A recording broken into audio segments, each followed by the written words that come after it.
everybody, and welcome to this afternoon's press conference. Before we start, I ask persons for their mobile phones on silent or vibrate mode, please. Thank you.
Second time job involving Tobago. Sometime we had two tankers colliding on the northern side of Tobago, and on this occasion we have a mysterious vessel coming into our line and making contact with the edge of the line and out. With the chief secretary there with the team of ministers who were here before. This thing could easily have passed us by had it not been for that collision down there with the cliff. On the other hand, it could easily have been worse, because from what I've seen, from the charts that we looked at, had this collision taken place east of Scarborough and the spill that is on land now entering Scarborough Bay, it would have been a real disaster for Tobago, because we'd have had to close the port. And had it been a little further west, in the Crown Point area, much of that spill may easily have gone into the marine park, into Boca Reef and Nyland Pool. That too would have been a major disaster. So we have to thank God for small mercies. Apparently, from what I've seen, where this fouling is taking place and where the vessel has come to shore, is probably about, if we had to pick a place, it's probably about the best place it could have happened without causing worse damage. I would like at this time to ask the Chief Secretary to give us a summary of what has happened from the first time we became aware of the arrival of this mysterious vessel, how we have gone about it. I have three ministers here who may be able to answer questions that the press may have, pertinent questions. But first, let's hear what has happened, how we've handled it, where we at now, and after that, we'll have a few more interventions as to where we go from here, and I will come back. So I'll share the proceedings, but I'm asking Chief Secretary to give us a quick, brief summary. Thank you, Honourable Prime Minister, and allow me to recognize Ministers Young and Sinanan, as well as Deputy Chief Secretary and other secretaries and assistant secretaries, Minister in the Office of the Prime Minister, and MP for Tobago East, Ayana Webster-Roy. The minority leader is here as well. I recognize you. And of course, we have Permanent Secretary Kent, Chief Administrator Toby Kwashi, other public servants, and several technical folks in the room and experts in the room, and members of the media. Good afternoon all. The Tobago House of Assembly, through the Emergency Operations Center at Fairfield Complex, received the first report at 7:20 a.m. on Wednesday morning. And I want you to pay attention to that. Wednesday morning at 7:20 a.m., precisely we received the first report. The Coast Guard was notified sometime in and around the same time period based on the reports from the Coast Guard. By Wednesday afternoon, we did our first press briefing and we highlighted the situation to Tobagonians and cautioned about the areas affected. By Thursday, we elevated the threat to a tier 2 threat, meaning that we were moving it from a localized threat to a national threat that required a national response. Also on Thursday, in fact, on Thursday night, up until, between Thursday night into Friday morning, we left there after 1 on Friday morning, we successfully installed some booms at the Scarborough port, and that is what has allowed the inter-island ferry service to continue unabated, and even for the cruise ship to be there today to protect the port from the spill drifting into the harbor. Beyond that, we have separated our tasks into 8 major tasks, and I want you to pay attention to the 8 major tasks that we have been working on throughout the time period. The first task was boom installation to allow for containment, and containing is important. If we had not contained it, it means that it could have drifted further east and further west. But containment is what has allowed for us to keep the thing within a specific radius, in fact, within a 15-kilometer radius. It's important to note that the first spill was detected 6 kilometers off the coast of Studley Park. That's where the first spill was detected. And it drifted 15 kilometers west, and there's a 12-kilometer line of oil spill detected heading into the port of Scarborough. So we identified the spillage areas and did containment. And we are still supporting the containment efforts with secondary booms to ensure that we don't have further stretch of the spill.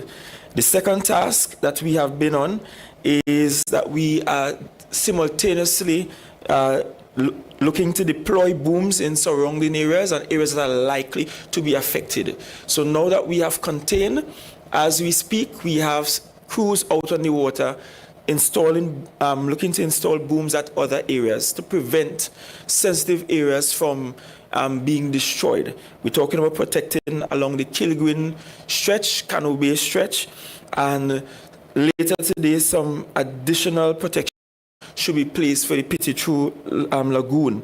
The third task is beach cleanup, and that has been a challenge, admittedly so, because we did not have the equipment required on island in Tobago. You would observe today that you see specialized tankers there pumping the material out of the water and off of the beach. Prior to that, we were operating manually by hand and the use of backhoes and trucks to clean as much as we could. But that continues unabated. Let me pause to highlight that the Division of Health constructed special cells up at Studley Park at what we call the dump to contain the material, and so that the toxic material will not permeate and interfere with any aqueducts or any other area. So the toxic material is being properly contained when we take them out of the beach.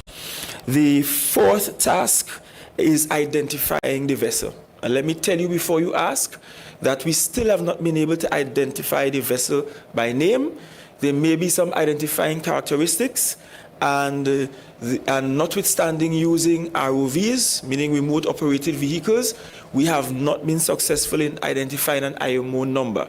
And so the next task is to use infrared to more or less identify structure of the vessel and to see what is contained therein.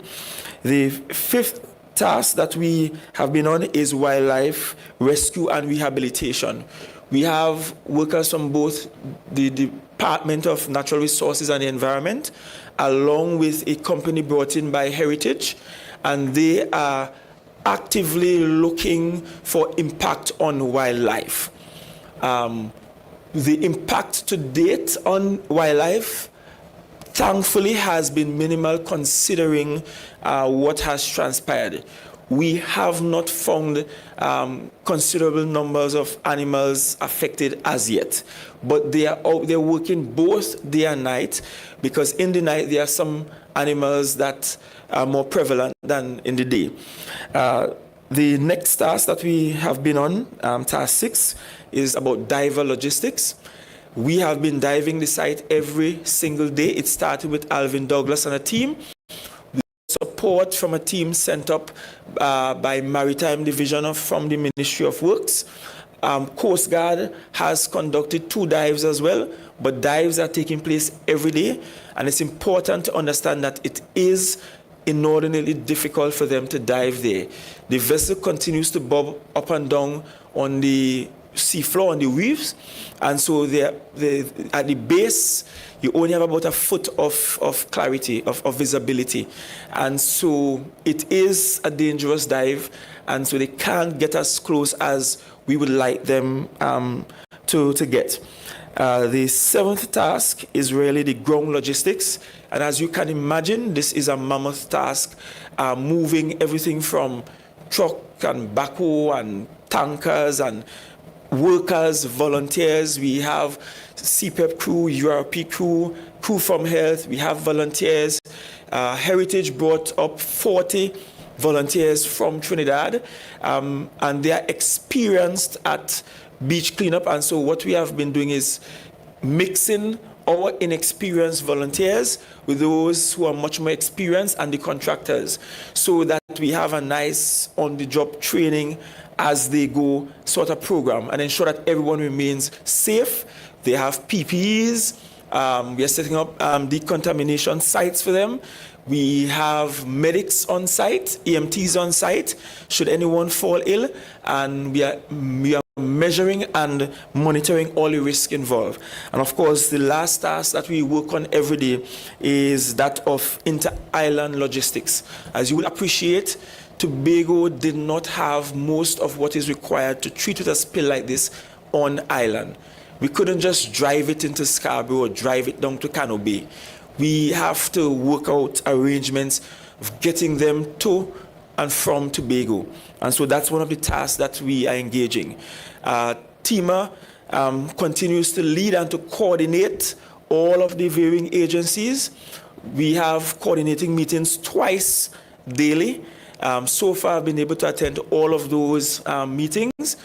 Certainly at some point, I will be able to attend all of those meetings, but we have those briefings twice daily so that we can measure the deliverables, weight against the challenges, and find solutions. So that's where we are at this point in time. Thank you, Chief Secretary. Could I ask, since the oil spill contingency plan, which is a written document, identifies the lines of authority and so on, how we get involved and how we proceed, and the protocols, I would like to ask the Minister Young at this time, to give a brief intervention as to how the ministry got involved and how the reactions went and where we are at the moment.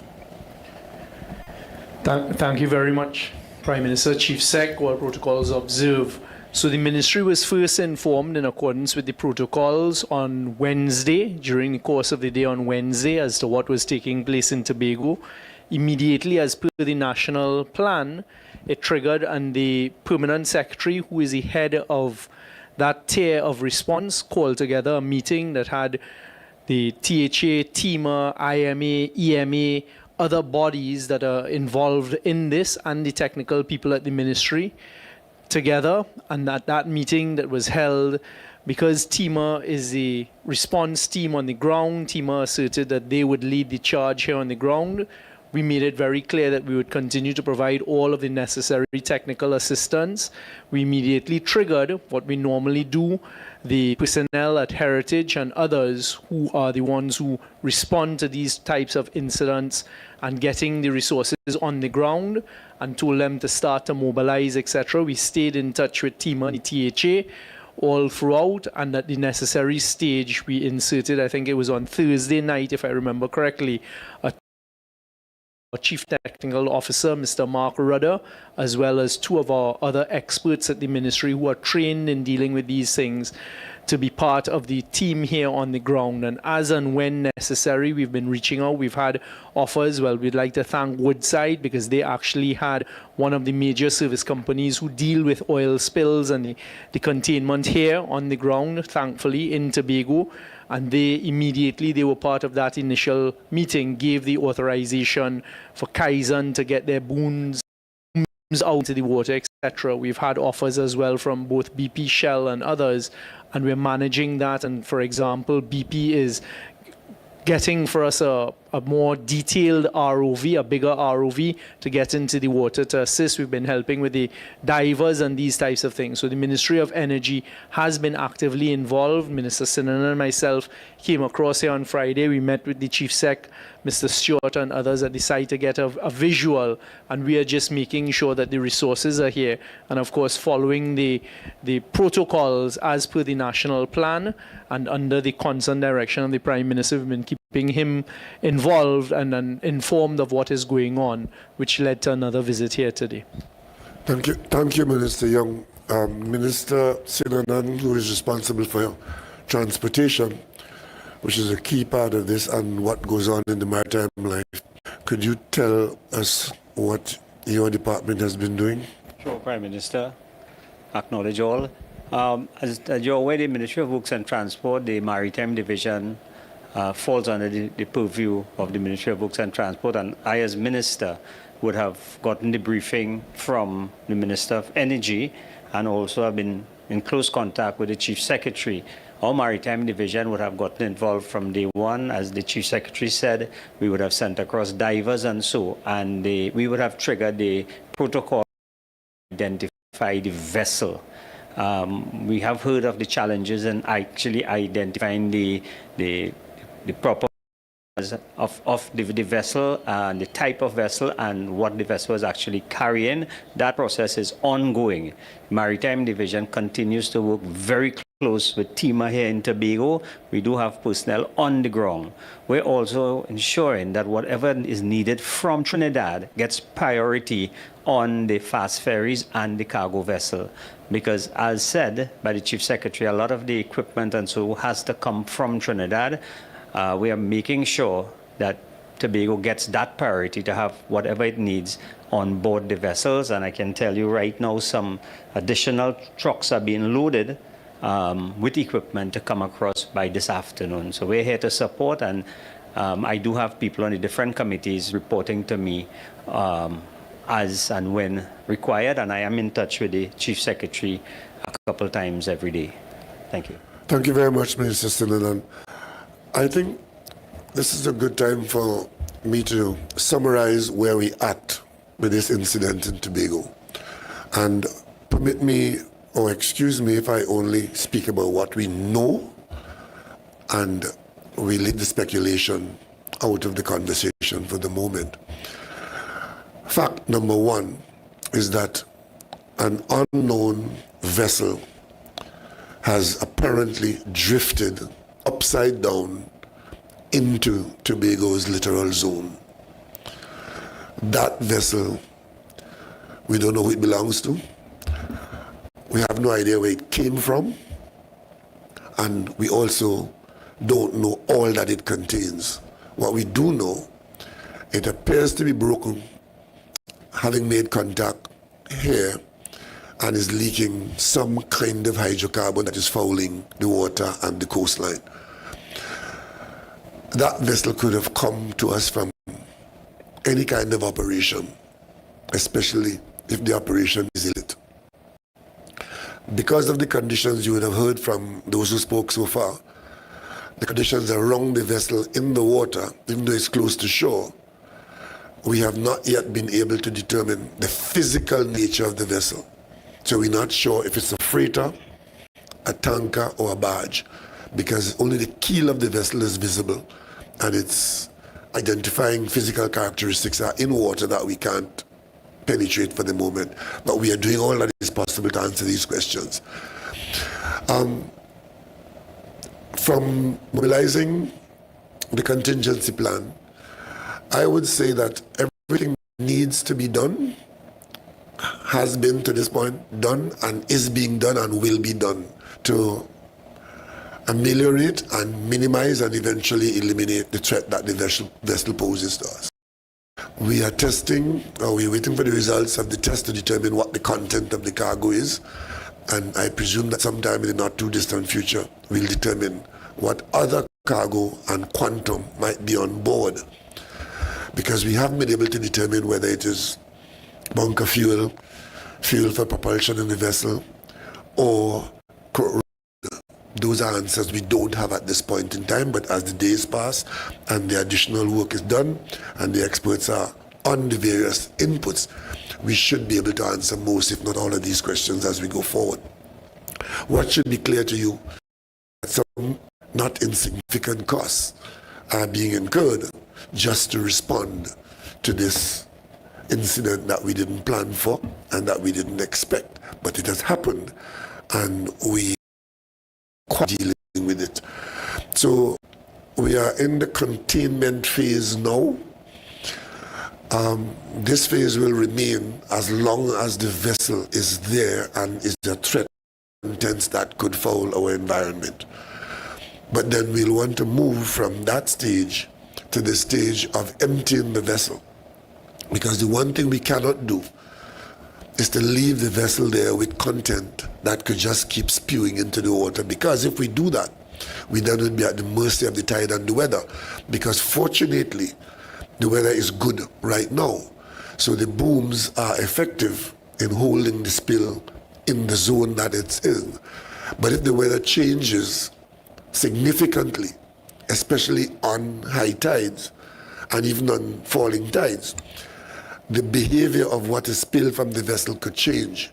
Not to mention that even with the booms, the longshore drift will keep attempting to pull that thing around the coastline. And the last thing we want is for any of it to escape where it is there now. We can say thank God for small mercies, because where it is there now allows us to contain it better than anywhere else. In our occupied zone. It's not a very heavily occupied part of Tobago. It also allows the booms to be put in such a way that, but that is not a permanent situation. That could change. So we will have to move relatively quickly to determining what we do next, which is to bring the vessel to a position where it does not pose a threat. At the national level, we may require help, because once we start talking about salvaging, which is to get the vessel into a situation where we can control what goes on, we may have to have outside help. I can tell you that Trinidad and Tobago as a country offered significant help from friendly nations who are involved in this, and in the very near future. In fact, the Ministry of Foreign Affairs and the Ministry of National Security are currently engaged in talking to people with more capacity in Trinidad and Tobago. But in the meantime, we'll be making full use of capacity in-house with the work here, and for whom this incidental is something that they would be planning for on an ongoing basis. So we are doing what we undo what has done. We can't pretend the vessel didn't come here. We can't pretend that we don't have a couple of kilometers of foul coastline. What we have to do now is to do what is required to bring some control to the situation. Cleaning the beaches is good, but if stuff is being poured out on a continuous basis, that then is just spilling top in mud. Cleaning and restoration can only seriously begin after we brought the situation under control. Right now, the situation is not under control, but it appears to be under sufficient control that we think that we can manage. If it doesn't worsen, it should get better, because as the bigger booms come in, we'll be more confident in controlling it, and as we suction one thing, then we are in a much better position than we were within the second or third day of the event.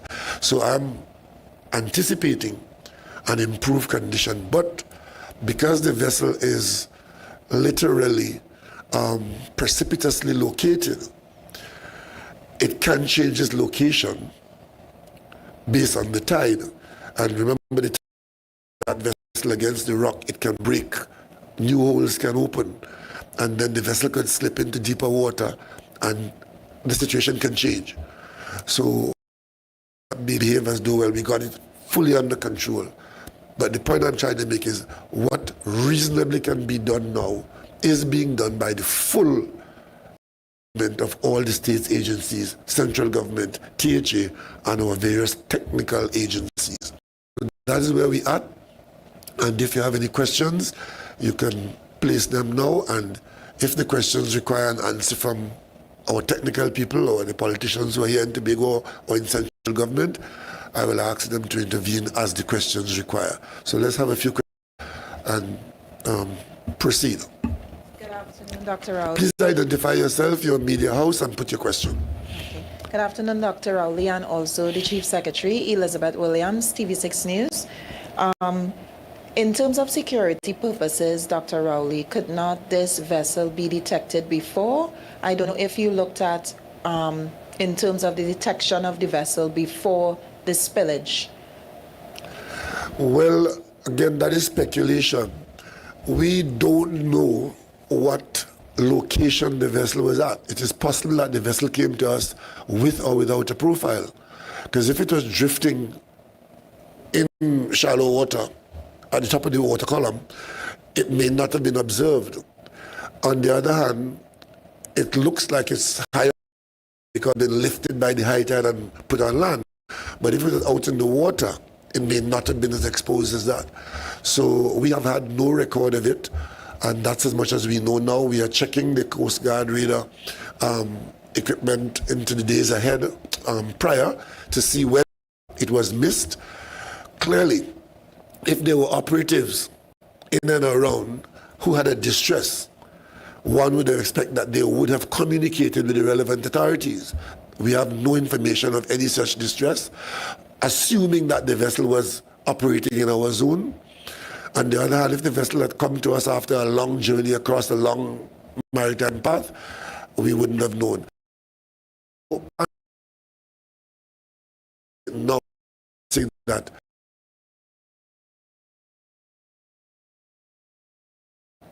and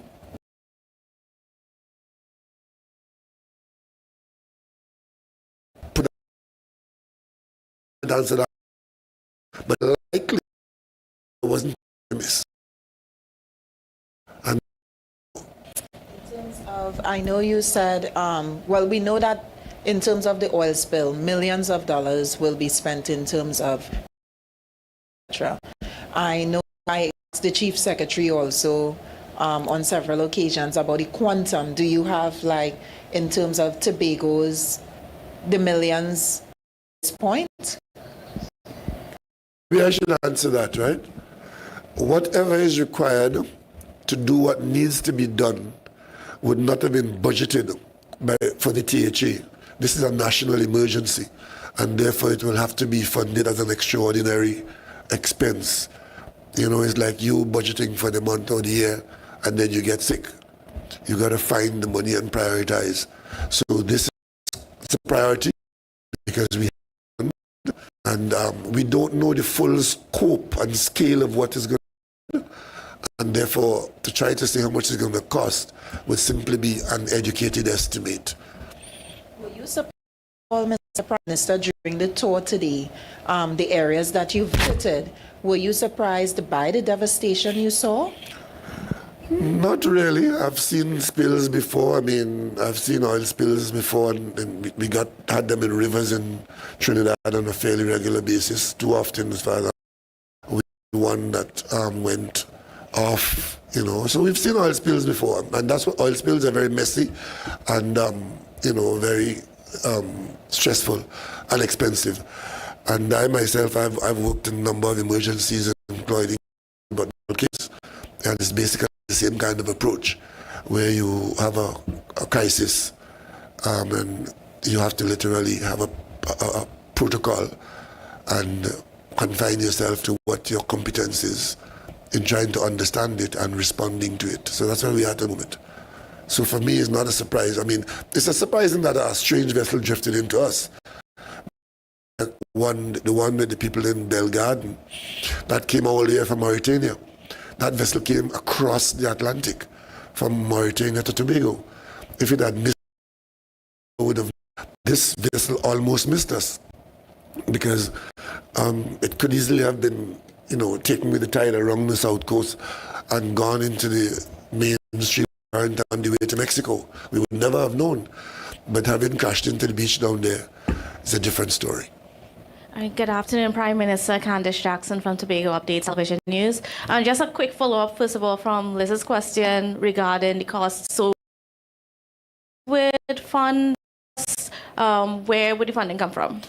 The central government will have to provide the THA with whatever support the THA needs, and also whatever we spend from central government, because as you would heard, the Ministry of Energy is involved, Heritage is involved, Ministry of Works is involved. They have their budgets that they'll spend from, and the THA is involved here in doing certain things, and we may have to hire other people to do other things. So these are, this is not, but the budgeting process in the Ministry of Finance will take care of that. All right, and in terms of the Coast Guard situation, because we have not had a vessel here for a while stationed specifically in Tobago. The vessels that we had to undergo some repairs and so on. And there's a concern that had there been a vessel around, the Coast Guard officers doing their regular patrols and so on, that perhaps this could have been detected earlier before it came into shore. What's going on with our Coast Guard, and why do we continue to be without a here in Tobago? We could have if we did see it. On the other hand, we could have missed it if we didn't see it.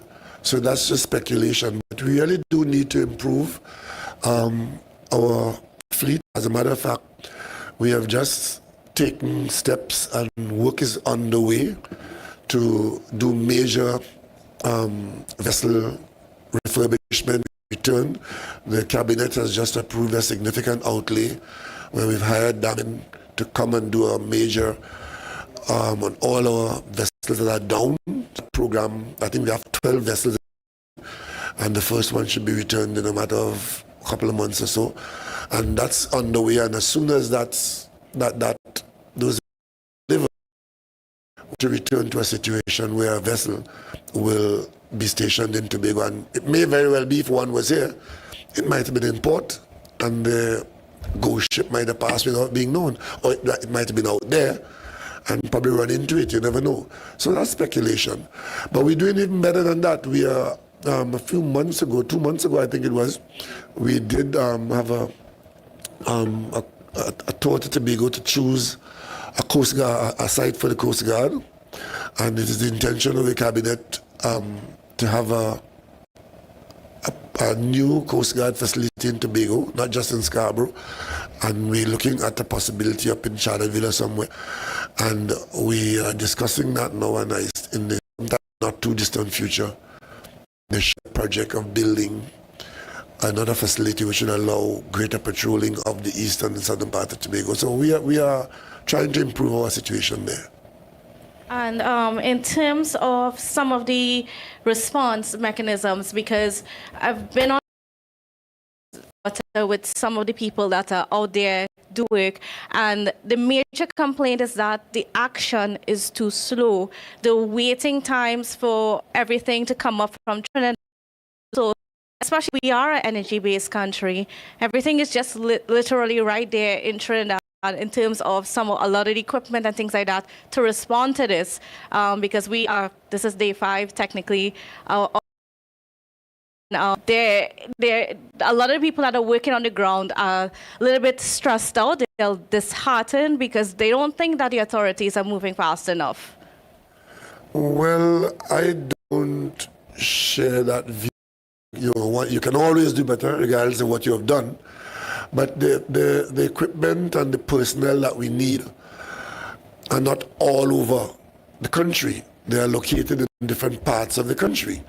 And the people who have them in hand, like the oil companies, our contingency plan rely on the state using the standing equipment of the major oil companies who are with us. So their equipment and personnel would have to be mobilized And that period of mobilization, it could be a matter of hours, it could be a matter of days, depending on what you're mobilizing. But more importantly, you have to determine what the situation calls for.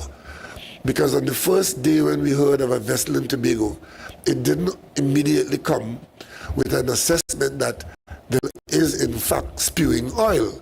It could have been an empty vessel that drifted there and is on the rocks, and nobody would have been too put out. But then by the time you assess the situation, you realize that this is a threat, and it is in fact spewing oil that could foul our environment, then that kicks up something, and that's why the Chief Secretary spoke about Tier 1. Something is happening. What is that something?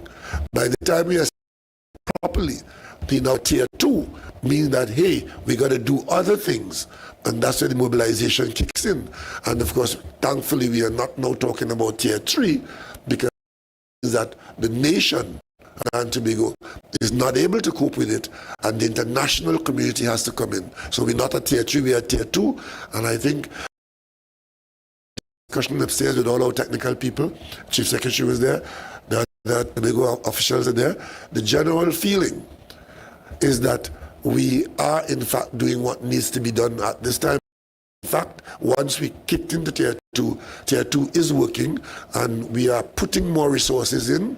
And of course, it is easy to say it's not happening fast enough, but we have to move it from point A to point B. And moving something from Galeota to Tobago is not just like that. It involves trucks getting on the ferry, and in some cases require authorizations, right? Because the oil companies coming in, they would have to be authorized sometimes from another location. But I think that as far as my report from Minister Young, who, as you know, functions in the office of the Prime Minister. So from day one, I was aware of what happened. And every person who was called upon to play a role kicked in, and that's what is happening. I don't know of any resistance anywhere or any slackness. Chief Secretary, I don't know if you have a different point of view. No, we have had significant cooperation from several agencies. So we have the IMA, they are doing the have the EMA, they are also part of the briefing and monitoring the cleanup efforts. We have the Pilots Association. So if you notice, we have been using the pilot boats. The Association, they are as well with the team. I will say that Coast Guard has exceeded my expectations, given that I have had challenges with Coast Guard and the operation. They have exceeded my expectations greatly. In fact, in some instances, they're doing 2 sailings per day from Trinidad, moving personnel and equipment to Tobago. And we have Ministry of Energy, we have Heritage here. Heritage comes along with all of their list of contractors. Ministry of Energy comes along with all of their list of contractors, including their international partners. We have division here as well, and I think team led by Director Stewart is doing an excellent job of coordinating. Then we have the divers. Yes, we have the divers. Not just the specialist divers coming from Trinidad, but we have Alvin Douglas and a group of local divers that duly, in fact, the next conversation we're having is about they going to the area of the first sighting of oil to see if there is a debris field in that area that can give us some more. We need to mention is that what the divers have been able to tell us so far, which is of interest, is that they observed that the vessel is streaming a length of cable, indicating that the vessel might have been towed at some time and that the cable may have broken. And if that is so, it brings into question what operation they may involve in. So bits and pieces of information like that cause us to try to put a picture of what we're dealing with. So, but one can always say, especially with hindsight, that this could be better, that could be faster, and so on. But I think the response has been good. it has been within the context of the contingency plan. We've drafted that plan specifically taking into account that this kind of operation is what would be required in the event of an emergency, whether it is here in Tobago, in the forest in Rio Claro, on the coastline in Galeota, in Charlottesville, or in Chagaramas. So it's that kind of operation. And as long as we cooperate as we have been, I'm pleased that we have in place a good infrastructure of technical people and technical agencies who know what they are required to do. The fisheries department is here. If our fisheries are affected, they will have an interest. The health department is here. If people are affected, they're all pulling together. So let's not beat up on ourselves, when in fact things are going reasonably well. I think it's going quite well. I'm quite pleased with what I've seen from the management standpoint. I'm disturbed about the spoilage and the fouling on the beach. But as I say, that's not something that we can wish away. We just have to deal with it.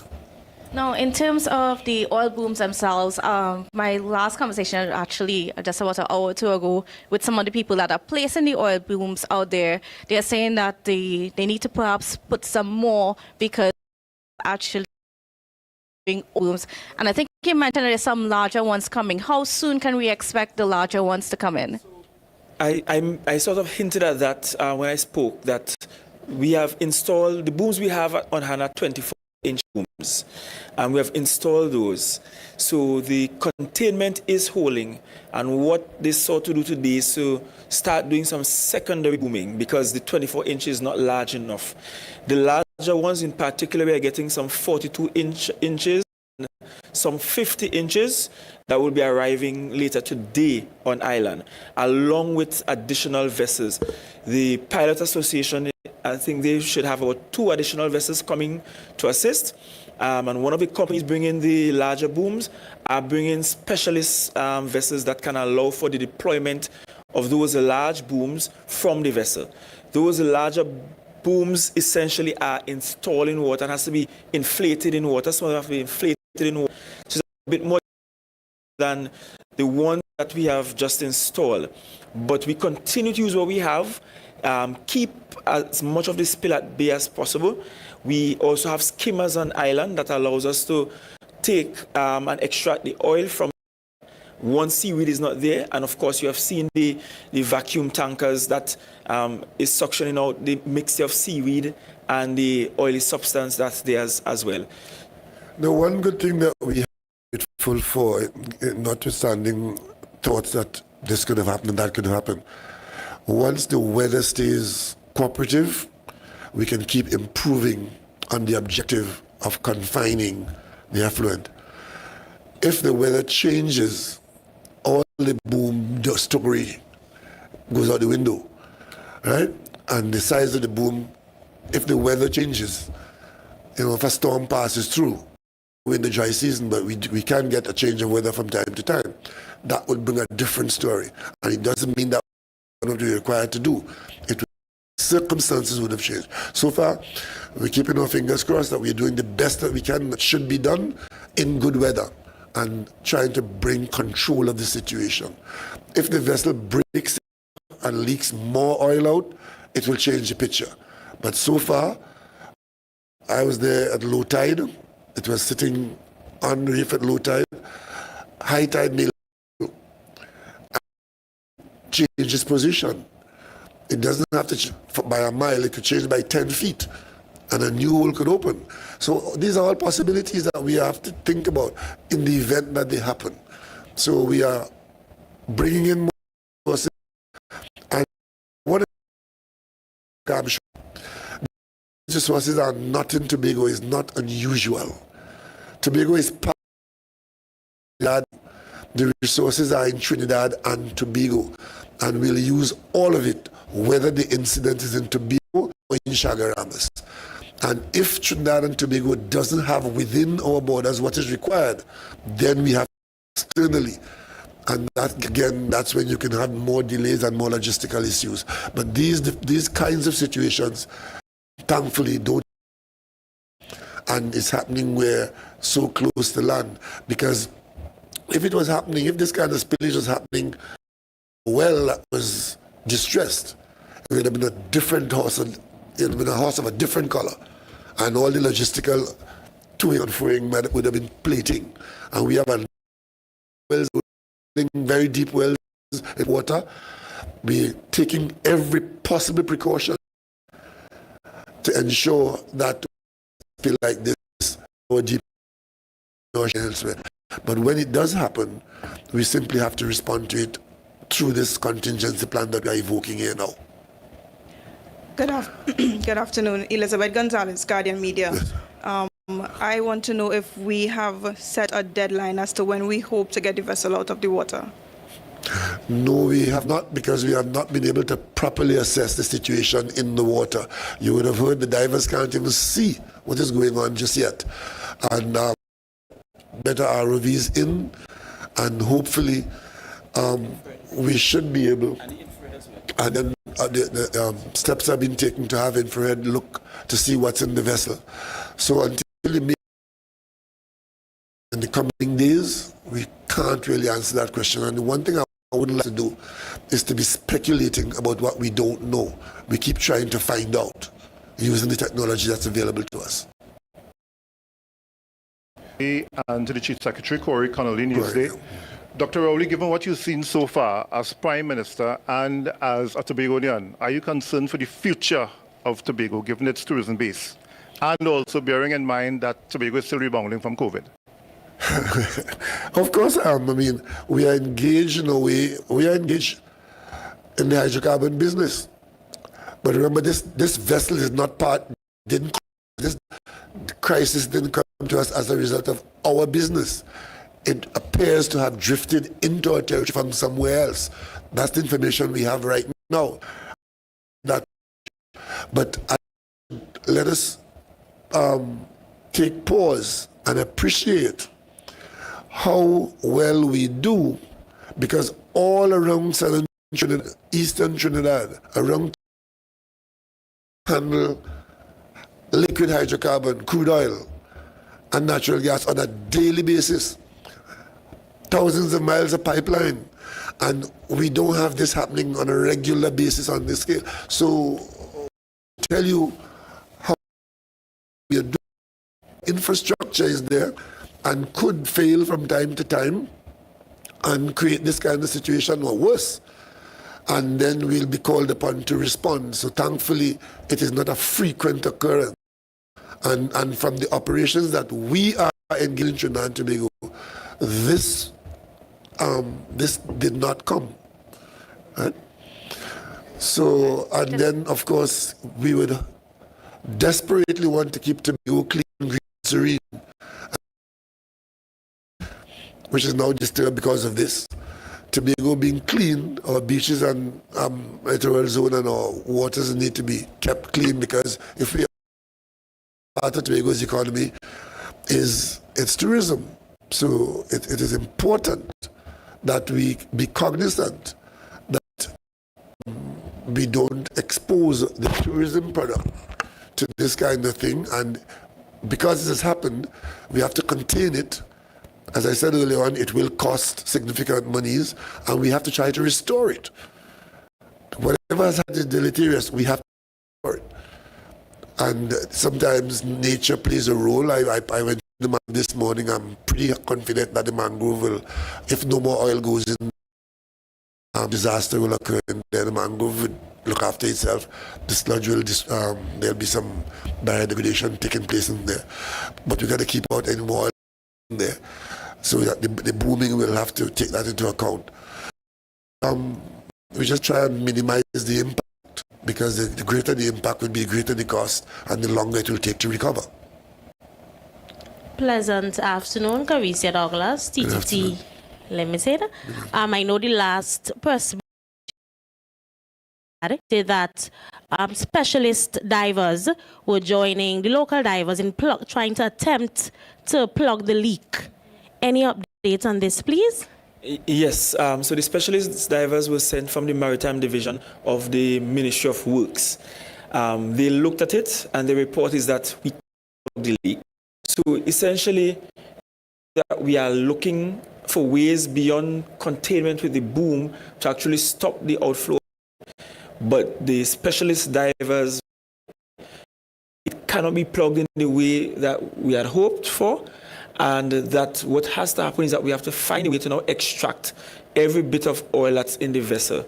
Bearing in mind, as we have been reiterating, not knowing the statistics of the vessel, we can't say for certain whether or not there aren't other compartments on the vessel that contains fuel or this oily substance, some more toxic substance. We just don't know. And that's why even the conversation about moving the vessel, the salvaging, all of that has to wait until we can figure out the mathematics of the vessel one, idea that we can make a much more educated guess as to what might be contained therein, and then we have appropriate actions to match that. So no, we can't plug the vessel as we had hoped. In fact, those specialist divers might be returning to Trinidad today, but we are using the booms to do containment at the moment. We're trying to extract all of the outflows that we can, and of course, we will utilize other technologies to figure out what's in the vessel. Let's just understand that the vessel is not an insignificant one. It's a fair-sized vessel. I was quite surprised, when I got the information on Wednesday and into Thursday, we're talking about a smaller vessel. But as it's been fully exposed now, I mean, 90 meters. That's not an insignificant size. So if it has a lot of fuel in there, it will take quite some time for it to dribble out, and until it has been emptied. So if after a while we come to the conclusion that no plugging can take place or whatever, we will definitely have to move to how that oil. Once it's there, the next storm would be the time when we have to be worried about, because we just can't leave it there. Right? If it is cleaned and emptied, it can be left in location, that's all right. It cannot be left unattended if it contains more of that liquid. And one of my final questions, Prime Minister, and probably Chief Secretary as well, in regards to the residents in Lambo who inundated with the stench of the oil or whatever it is, could you give any response to that in terms, because there are concerns about their health at this point in time and the impact of that stench on their respiratoriums and so on? The residents in Lambo, I am very sorry that this unfortunate incident has. So nothing we can do about the stench, unfortunately. Of course, as I've been advising, and as part of the cleanup, and the fact residents themselves have come forward to volunteer, and we appreciate that very much. But if you know you have respiratory illnesses and so on, it will be in your best interest to either self-relocate or find ways to mitigate against that. You can utilize masks, and if you don't have, in fact, we can make some available. We have quite a bit that was brought to the island thanks to Heritage, the appropriate kind, so we can make some of those available if that will help. While I'm on that, let me indicate to big early. I know we have a penchant for sightseeing, and that's putting it nicely. When you go to Moray Heritage, there must be, as a staple, let me take the opportunity on all of us to be very careful of the sightseeing. We don't want any incidents and accidents by you simply wanting sightsee. We have been transit to this point. Most of our press conferences from right on the location. We come out every day and we give you the facts as they evolve. When conditions change, we are open with you in saying what those conditions are. We are open enough to also say what our limitations are. So we beg of you, please, to be very careful. In fact, we have cordon off, placed security there.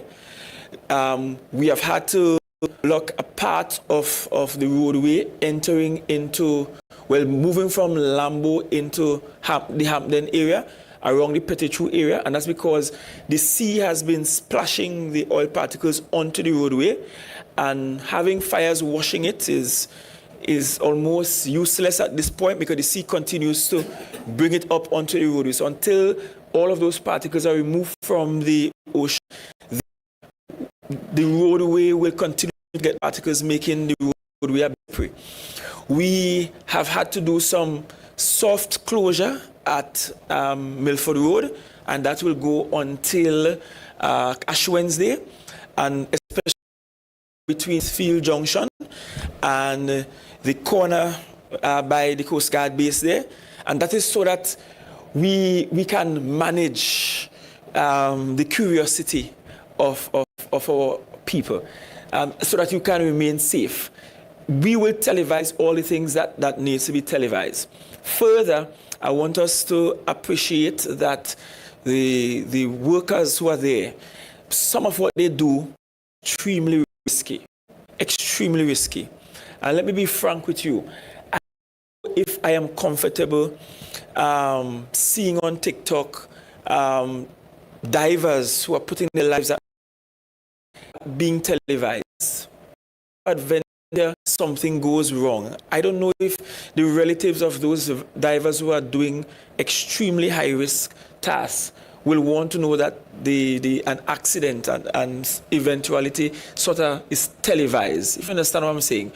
I've also seen some misinformation in the space, unfortunately. So, for example, I saw a TikTok with just 2 people in white suits in a whole beach full of the oily substance. And then when I inquire, I was told that look, we don't want you there, any manual labor there. But of course, people want to televise their own experience cleaning up and so on. So let me just add the caution. Let me end by saying that Tobago beaches generally are open. In fact, the cruise ship is here. People have gone to Pigeon Point today. People are still going to Castara. You can go to Charlottesville. You can go to Mount Irving. Nice, still available. Now is a good time to drive Speyside, the best part of the island, and take an island tour. And Mason Hall, you might get a river bat.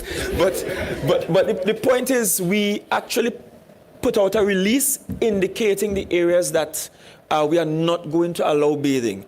Once that the area you desire to go to is not on that release, it is safe to be there, right? It is very safe. The IMA has been taking water samples throughout, so the testing is continuous. The AMA has also been monitoring.